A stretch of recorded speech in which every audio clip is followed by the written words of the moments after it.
আনা যাচ্ছে না। এবং স্থানীয়রা যেটি বলছিলেন যে এই ভবনে নিচতলায় একটি হোটেল ছিল আর উপরের তলায় এটা আবাসিক ভবন হিসেবে ব্যবহার হতো। উপরতলায় বেশ কিছু পরিবার থাকতো, তাদেরকে সরিয়ে নেওয়া গেছে কিনা সেটি হলো এখনো নিশ্চিতভাবে বলা যাচ্ছে না। আমরা একদমই কাছাকাছি যেতে পারছি না। সেটি ফায়ার সার্ভিসের যারা কর্মকর্তা আছেন তাদের সাথে কথা বলা সম্ভব হচ্ছে না। এখানে একজন স্থানীয় আছেন, তার কাছে একটু জানতে চাই যে এই ভবনে যারা ছিলেন তাদেরকে কি নিরাপদে বের করে আনা গেছে? যতক্ষণ আমরা সময় পেয়েছি ততক্ষণের মধ্যে আমরা কিছু সংখ্যক লোক বের করেছি। কি অবস্থা আমরা বলতে পারছি না। আপনার ভাই কি ভিতরে আছে? কেউ ভিতরে নাই, আমার আব্বু আব্বু সবাই বেড়ে গেছে, কেউ নাই। এই ভবনে কি আপনারা থাকতেন? এটা আমার নিজের বাসা। নিজের বাসা? নিজের বাসা আমার। এই ভবনে কতজন মানুষ থাকতো?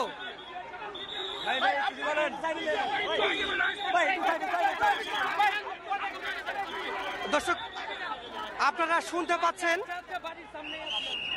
এখানে আসলে একটি ভয়ঙ্কর পরিস্থিতি তৈরি হয়েছে।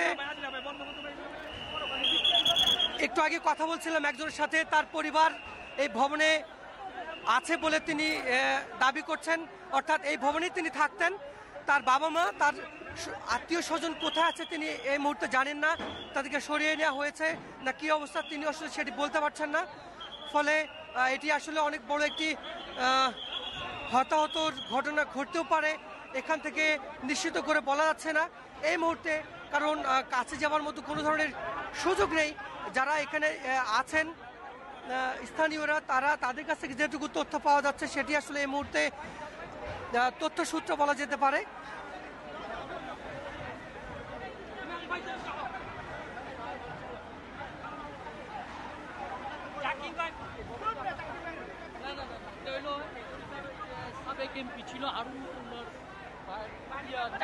এই মুহূর্তে কথা বলছে স্থানীয় আরেকজনের সঙ্গে। এই বাড়িটা কার এবং এখানে কারা থাকতেন এবং নিচতলায় কি কি ছিল? সবাই নিজেরা থাকে, নিচে মার্কেট, পাউডারের মার্কেট ছিল, আর 2 তলাতে ফ্ল্যাট ভাড়া ছিল, আর 3 তলাতে মালিকরা থাকতো। কিছু মালিকও আছে, আবার কিছু ভাড়াটিয়াও আছে। ওইখানে আমাদের এই মসজিদের ইমাম সাহেবও থাকতো। এখন কে বের হইতে পারছে কে পারেনি এখন বুঝাই যাচ্ছে না। আর মালিক যারা ছিল ওরা হয়তো বাইরে দাওয়াতে ছিল। আর সোহেল ভাই, আগুনটা লেগেছে কিভাবে, কি কারণ জানতে পেরেছেন? না, কারণ এখনো জানা যায়নি, কিভাবে লাগছে এটা জানা যায় না। শব্দ মানে আজকে 3 ঘন্টা 4 ঘন্টা ধরে নিভিতে পারতেছে না, শুধু শব্দ। আর যত পানি মারতেছে তত আগুন বাড়তেছে। আচ্ছা, এখানে কতগুলো পরিবার থাকতো এখানে এই ভবনে? ওখানে ভাই কয়েক হাজার পরিবার। আপনার বোনা যাবো বলার মতো না। নিজে ভাই আমি ছিলাম ওখানে ভাই, যে পরিস্থিতি জীবন